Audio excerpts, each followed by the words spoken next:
magandang morning sa lahat sa inyo ha. Siyempre sa lahat ng ating mga kamarino nationwide and worldwide. Magandang morning sa iyo, Admiral. At magandang umaga rin sa ating marikit na dilag. Parang ganda ng mood ni Admiral ha. Kamusta ka naman, Admiral? How are you? Eto, trabaho pa rin. Parang ulit-ulit, no? Trabaho ng trabaho. Pero ang maganda niyan, Admiral, yung kahapon, mas maganda ngayon. Dapat. Ayun! Yun. So pag kinakamusta ko kayo, mas maganda kaysa kahapon. Ayan, ha? Well, nandito naman kami para na naman sa isang masayang kwentuhan na ihahatid namin sa inyo, mga kamarino. Inspirasyon na naman ang makukuha natin ngayong umaga, partner. Inspirasyon ba ka? Siyempre. Talaga naman, inspirasyon dahil meron tayong quote dyan. Siyempre, inspirational quote. Inspirational quote. Ano ang ating inspirational quote, Admiral? Okay, ang inspirational quote natin ngayon ay mula kay Angela Blunt. And I quote, "Sometimes the most scenic roads in life, scenic na maganda, are the detours that we did not mean to take." Ayun, yun yung alam mo na, may lakad, tapos, sarado yung daan. Umikot tayo, may mga bundok-bundok. Nakita ko, ang ganda ng view, okay pala dito. Pero meron kang natutunan doon sa pag-detour na yun. Napakaganda niyan, Admiral. Talaga yung landas na natatahak natin sa buhay, ay hindi talaga natin minsan kayang iplano. Correct. Diba? Pero ang maganda nito, ang lagi natin iisipin is that kahit na medyo nalihis tayo ng landas, laging may magandang nangyayari at nagaganap. Diba? At may natututunan ka rin. Iyon! So ano pang iniintay natin? Diyan lamang po kayo ha, at nandito lamang kami. The first and the longest running television program para lang po sa mga marino. All aboard dito sa Yan ang Marino.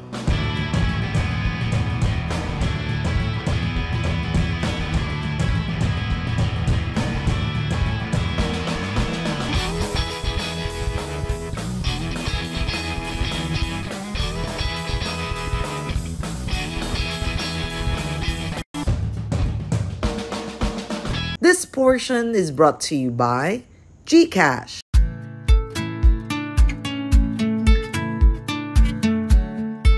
Hindi biro ang maging isang mandarga.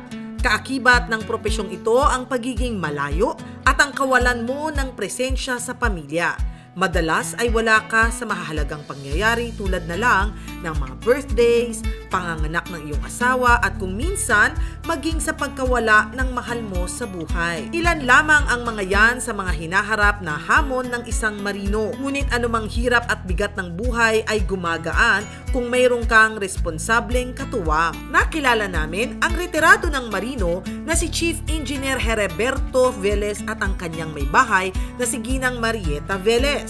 Ibinahagi nila ang kanilang storya at kung paano nila magkatuwang na nilagpasan ang mga pagsubok at kung paano rin nilang pinalago ang biyayang bunga ng kanilang mga pinagpaguran. Ako si Hereberto Velez, Chief Engineer ako sa Engine Department. Ako si Mrs. Marieta C. Velez. Siyempre may hobby, Hereberto Velez. Sa kasalukuyan, sa 43 years na pagbabarko, sa ngayon, retired na ako. Nag-aral ako habang nagtatrabaho kasi dati graduate ako ng Don Bosco. Yung ano nila doon, yung walang bayad, yung scholarship program nila, Machine Shop Technology. Tapos nung nung graduate kami, naghanap ako ng trabaho at napunta naman ako sa Domingo M. Guevara Incorporated. Yung paggawaan diyan ng Volkswagen sa refrigeration, air conditioning system sa bahay. Ngayon, nag-umpisa ako as machinist. Then, meron ako naging katrabaho na gusto niya magsiman. Ngayon, sabi ko, ano ba yung pagsisiman? Doon sa presidente namin ng Union, humingi siya ng tulong para i-relay doon sa Amosop. O kasi PTDWO kami. Ano yan ng Amosop? Parang partner ba? O iisa lang sila. Ngayon, nakasakay siya. Nung papalit siya, para akong nainggit, na-encourage ako na ipagpatuloy ko yung pag-aaral ko. Nag-enroll din kasi ako sa Mapua Institute of Technology. Marine Engineering ang kinukuha ko. Ngayon, dahil wala naman kaming pera, nanay ko nagtitinda lang sa tindahan. So, tumigil ako. Yun nga, nung kinuha ko yung scholarship program ng Don Bosco sa Makati. At doon ako nagtuloy. Tapos yun ang ginamit ko para makapagtrabaho ako sa lupa. Nung gusto ko na magsiman, nagpursige ako, nag-aral din ako. Naka 2 years din ako bago ako gumraduate. Tapos yun, nag-umpisa akong kumuha ng mga requirements ko, seaman's book, passport, saka yung iba pang mga kailangan, mga requirements sa pag-apply. Saka nag-apply ako. Ang una kong kumpanya, Philippine Transmarine. Nag-umpisa pa lang yung Philippine Transmarine doon. Nag-apply ako, tapos doon ako na-line up. As naman noon, dahil lang ayoko na magkadete, meron naman akong technical know-how. Parang yun yung ginamit ko para makapagbarko ako. Skilled worker ako, pero meron akong certificate sa school. Tapos yun yung ginamit ko. In-interview nila ako doon, tapos hinire nga nila ako as machinist. Yun ang una kong trabaho sa barko, 1979. Doon na nag-umpisa ang seafaring career ko. Una ko sampa, 12 years. 12 months, hindi 12 years. 12 months. Tagal na, 1 year, 12 months. Lagpas pa ng 1 year. Tapos wala pa nung gadget Wala pang cellphone, wala pang sulat. Kung dumating ang sulat sa'yo, tapos na yung kwento na tapos na isang buwan na Wala na, yung happy birthday mo, wala na. Isa yon sa struggles doon. Lalo na, nung panahon na yun, wala pang ang video chat, wala pang mga ganun. Wala pang cellphone. FB, wala pang cellphone actually. Telephone lang. Kasi sa video chat, video chat, isang click mo lang di ba? Noon pupunta pa kami kay Spark, yung sa radyo. Radio. Yung Satellite. Satellite. Meron pang Roger. Radyo kasi, mahirap i-operate. Minsan, mali-mali nga, kaya minsan, na lang At tapos, mahal pa. Sa family, nung panahon na yon talagang mahirap. Unti-unti, nasanay lang. Minsan yung sulat ko sa kanya, iba na yung sagot na dumarating sa tagal ba ng sulat na nakarating din sa akin. Minsan naiiyak ako pag naghahanap yung anak niya.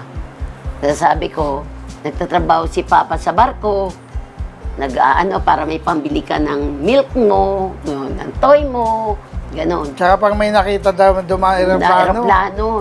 Papa, ginaganon niya. Kasi nakita niya sumakay ako sa aeroplano. Sa aeroplano. Kaya pag may nakikitang aeroplano, akala niya aeroplano. Akala niya nandun ako lagi. Sa 43 taon na pagiging marino ni Heriberto at sa kasama nilang pag-abot ng kanyang asawa na matamasa ang maginhawang buhay, itinuro nila sa atin sa pamamagitan ng kanilang kwento ang kahalagahan ng pagkakaroon ng solidong pundasyon na binubuo ng tiwala, respeto at walang sawang pagsuporta sa bawat isa. Ang bawat tagumpay na nakakamtan ay mas nagiging makabuluhan dahil ito ay para sa pamilya. Minsan, kontrata niya 1 taon mahigit. Minsan, 1 year and 4 months, 5 months, gano'n. Pag nag-extend. Naglilibang ako kasi nga ayaw niya akong pagtrabahuin. Alak lang namin talaga. Tapos naglilibang, nagtitinda-tinda ako kahit na pinapasok ko. Pumapasok ko sa mga sales, yung mga Avon, Triumph, Tupperware, Cyclopedia. Talagang nililibang ko yung sarili ko na naghanap siya ng racket. Na makakatulong sa pamilya namin. Nakikita siya. Na nalilibang na ako, kumikita pa ako. Ang pagkakaroon ng isang katuwang sa buhay, isang taong handang makinig, umintindi at umalalay sa bawat hakbang patungo sa inyong paglago at sasamahan ka sa pag-abot ng maayos na pamumuhay ay isang yaman na higit pa sa anumang kayamanang maaring ipagkaloob sa iyo ng buhay. Ito yung una namin pundasyon. Pinatayo. Pundasyon. Yung pundasyon tuloy, pundar. Ito yung una namin. First engineer na ako.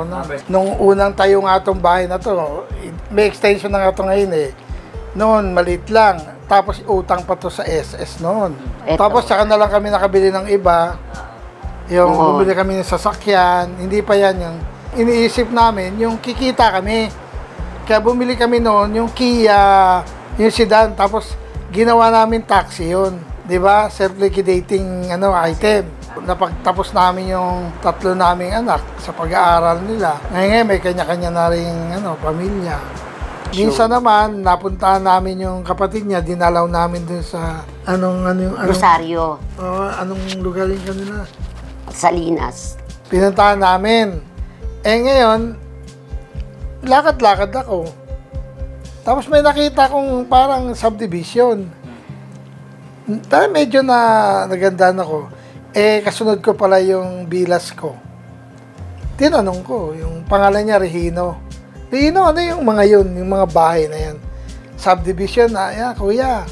Kumuha ka dyan. Sabi niya, may mga binibenta dyan. Baka gusto mo. Yung sasaluhin ba namin, mga rights ba binili namin? Doon kami nag-umpisang, Oo, yung rights. doon naman kami yung Tapos nagpundar dinidevelop ng namin, yung mga paupahan. Yung farm naman, nakita namin yun nung yung mga kumari dito, binibentahan sila ng farm Punta kami doon sa Alfonso, Cavite nga. Kabababa ko noon, may pera ako O tiyan, binayaran ko ng cash. 2 hiwa agad. Di sa amin na yung kagad. Sabi ko, may lupa na tayo. Sabi ko dito. Oo, may ilog yung aming nakuhang lote. Tapos may ilog kami. Oo, ang ganda. Kailan lang? Tingnan nyo, ang Hacienda Marieta, alam mo na may mga bata pinangalanan ng ganun. Kahit hindi pa develop. Hacienda Marieta Vélez Park. Nasa Google. Maraming punong kahoy. Mga punong kahoy. Nakuha namin lahat yun. Livestock na una, nag-ano kami. Maraming saging, tapos yung rambutan, kung ano yung mga mangga, ilang punong mangga yun. Kung ano yung rambutan, mga 5 prutas, puno yata. meron doon. Avocado, santol, rambutan, May kaya meron santol din ako din. pa-take away sa inyo. Sa pagtutulungan namin, successful din kami dalawa. Kasi nagkaroon ako misis na hindi waldas.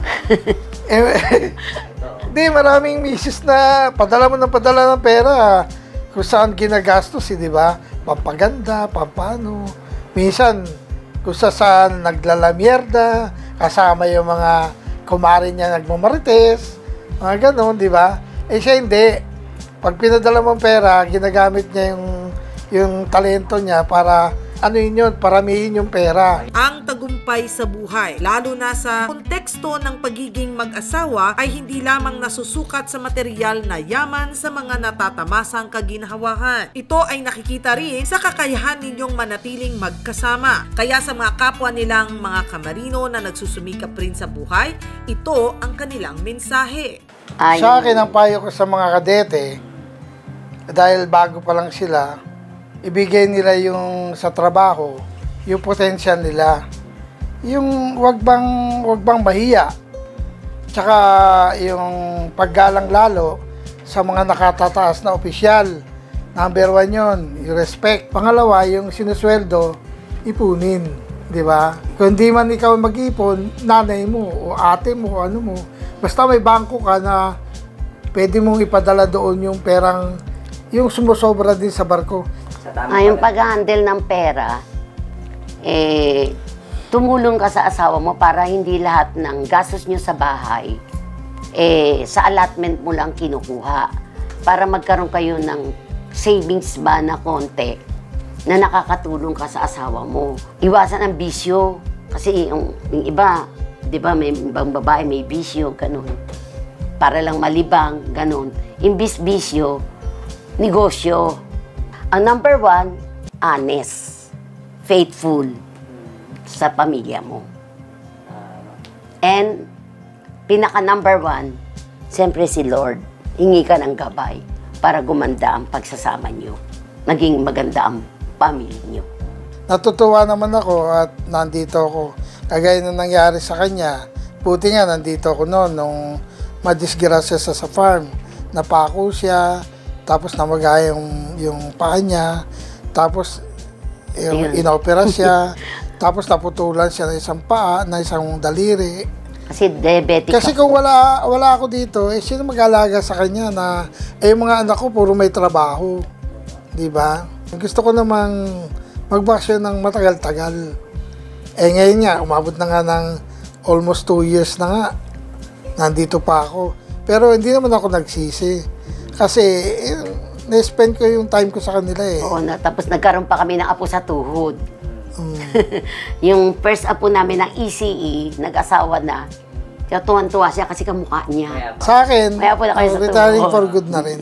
Tunay ngang biyaya ng may kapal ang ating mga katuwang sa buhay.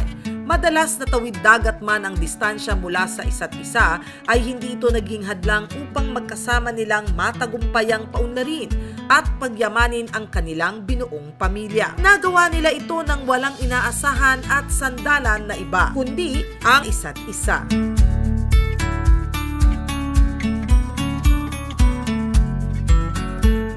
This portion was brought to you by GCash.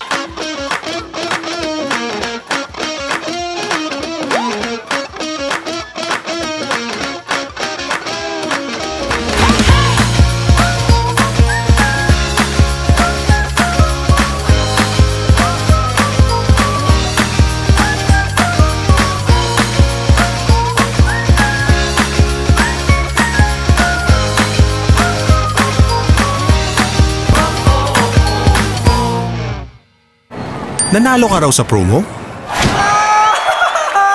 Baka manakaw pera ko pag binigay ko MPIN at OTP ko. Phishing scam yan! Huwag i-share ang GCash MPIN at OTP mo para G-Safe tayo.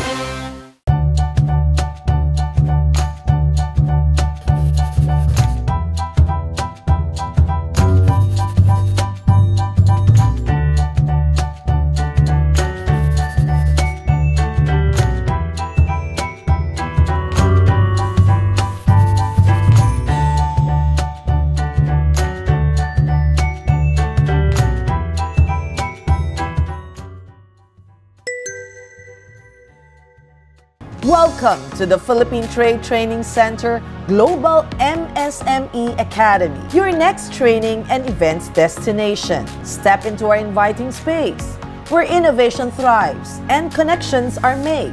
We are Philippine Trade Training Center Global MSME Academy, your gateway to exceptional events and transformative training experiences. Contact us today to elevate your next event or training session.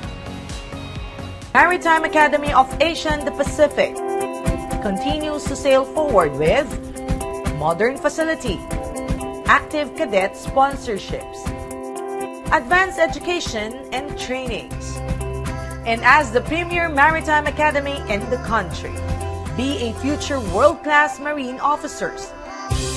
Be at MAAP, ensuring excellence at sea at all times.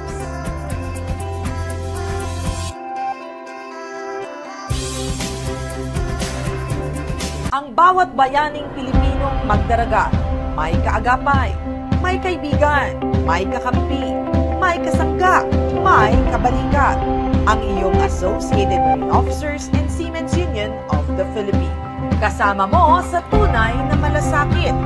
Dahil AMUSUP cares.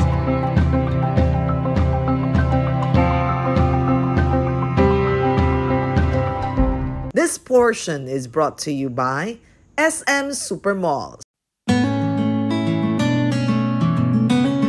Mga kamarino, para sa ating mga overseas Filipino workers na katulad ninyo na babiyahe palabas ng ating bansa, ang OFW Lounge sa NAIA Terminal 1 and 3 ay bukas na upang magbigay ng exclusive space and services para sa ating mga kababayang OFW. Idinisenyo ang lounge para ligtas at komportable habang nag-iintay ng kani-kanilang flight. Ito ay mayroong free wifi, charging station at mga pagkain para sa kanila. Bukod sa pahingahan at libreng snacks and refreshment, ang nasabing lounge ay nagbibigay ng iba't ibang serbisyo na naglalayong suportahan ang mga OFWs sa kanilang paglalakbay. Ang pagkakaroon ng OFW Lounge ay isang konkretong hakbang ng pamahalaan upang ipakita ang kanilang malasakit at suporta sa mga Pilipinong naglalakbay upang magtrabaho sa ibang bansa. Sa pamamagitan ng lounge na ito, nabibigyan ng karampatang atensyon at serbisyo ang mga OFWs na madalas ay tinatawag na nating mga bagong bayani dahil sa kanilang malaking ambag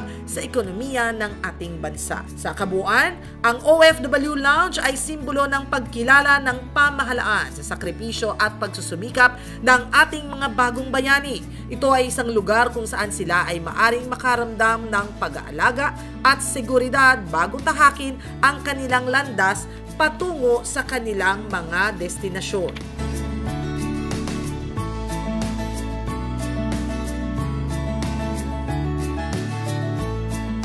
This portion was brought to you by SM Supermall. Magandang balita para sa mga pamilyang Pilipino na may mga kamag-anak abroad. Ang BDO Remit na mapagkakatiwala ang serbisyo ng remittance ng BDO Unibank ay nagpartner sa SM upang ilunsad ang Kabayan Day. Isang eksklusibong treat na magaganap tuwing unang Martes ng buwan. Mabuhay ang ating mga modernong bayani o overseas Filipino workers. Ang BDO Kabayan Day ay nagbibigay sa kanila ng eksklusibong discount sa SM. Ang Kabayan Day ay hindi lang tungkol sa discounts. Ito ay paraan ng pasasalamat sa ating masisipag na overseas Filipino workers at kanilang mga pamilya. Mag-enjoy ng hanggang 10% off sa mga SM affiliates sa buong bansa tulad ng SM Store, SM Appliance, SM Cinema, SM Skating, SM Bowling, SM Game Park, Sports Central, Toy Kingdom, Baby Company, Miniso, Surplus, Watsons at Ace Hardware. Ipinapakita na inisyatiba ito ng dedikasyon ng BDO Remit at SM na pahalagahan ang mga Pilipino na kumakayod abroad. Layunin nito na magbigay ng isang espesyal na araw upang ipakita ang pasasalamat sa mga sakripisyo at kontribusyon ng mga OFWs. Handa ka na bang ipagdiwang ang Kabayan Day? Bisitahin ang pinakamalapit na SM tuwing unang Martes ng buwan at huwag kalimutan dalhin ang iyong BDO Kabayan Savings ATM card, passbook, or isang validated remittance payment slip upang magamit ang mga discount. Para sa karagdagang detalye, bisitahin ang www.bdo.com.ph or i-like at i-follow ang BDO Kabayan Facebook page. Nanalo ka raw sa promo? Baka manakaw pera ko pag binigay ko MPIN at OTP ko. Phishing scam yan! Huwag i-share ang GCash MPIN at OTP mo para G-Safe tayo. This portion is brought to you by GCash. Kinumpirma kamakailan lamang ng Department of Migrant Workers na ligtas ang lahat ng 17 Pilipinong marino na sakay ng MV Groton matapos ang isang missile attack na isinagawa ng mga rebeldeng Houthi nito lamang ika-3 ng Agosto. Sa ulat mula sa operator ng barko ng Corn Bulk Ship Management Corporation, ang MV Groton ay nagtamo lamang ng bahagyang pinsala at walang naobserbahang pagtagas ng langis o pagpasok ng tubig. Ligtas at wala namang naiulat na sugatan sa 19 na tripulante na 17 sa kanila ay mga Pilipino. 60 nautical miles mula sa Yemen, inatake ang naturang barko habang patungo ito ng Jeddah, Kingdom of Saudi Arabia. Nakadaong ngayon sa Port Djibouti ang barko para sa pagsusuri. Patuloy ang pagbabantay ng DMW sa sitwasyon at nakahandang tumulong sa mga marino at kanilang mga pamilya. Naipaalam na rin ng nasabing manning agency sa Department of Foreign Affairs or DFA at ang Overseas Workers Welfare Administration or OWA ang insidente. Nananawagan naman ang kagawaran sa mga ship owners na umiwas na sa Red Sea at Gulf of Aden. Mahigpit na ipatutupad ng DMW ang Department Order No. 3 Series of 2024 na nagbabawal sa pagdedeploy ng mga Pilipinong marino sa mga barkong dati nang inatake o naatake sa mga tinukoy na high-risk and warlike zones kasabay ng pagpapaalala sa mga Pilipinong marino na maaari nilang tanggihan ang paglalayag sa mga naturang high-risk zone.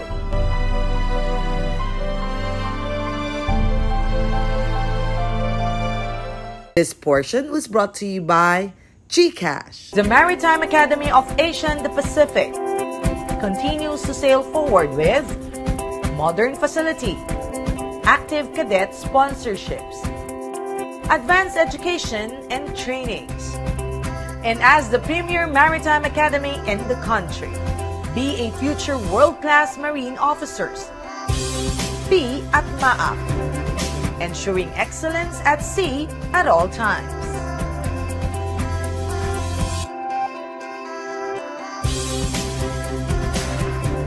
Ang bawat bayaning Pilipinong magdaragat, may kaagapay, may kaibigan, may kakampi, may kasangga, may kabalikat. ang iyong Associated Marine Officers and Seamen's Union of the Philippines. Kasama mo sa tunay na malasakit. Dahil AMOSUP cares.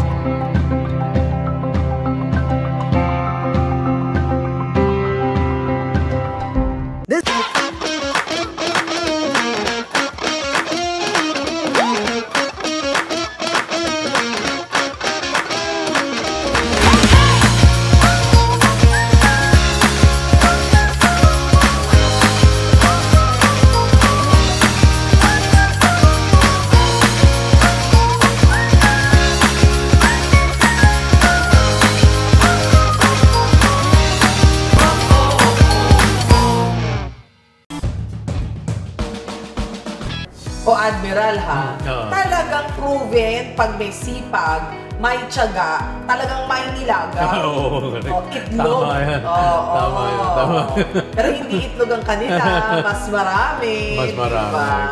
Correct. Yung tiyaga, kailangan lang talaga may focus eh. Kung, alam mo, isa pa rin yun na kung minsan,